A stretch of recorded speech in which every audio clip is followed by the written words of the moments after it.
Next, right here in this door pocket, there's a cap. Remove that. That exposes 2 more Phillips head screws.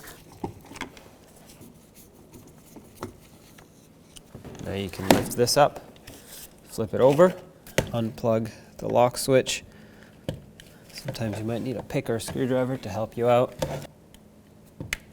There we go. The same, either pick or screwdriver.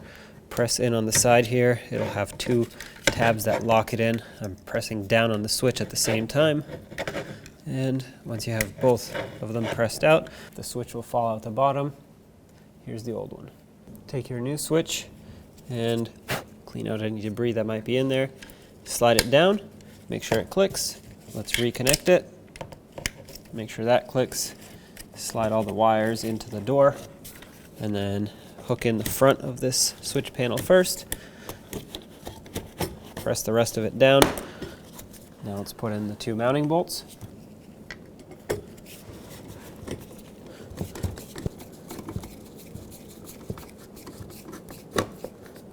And 2.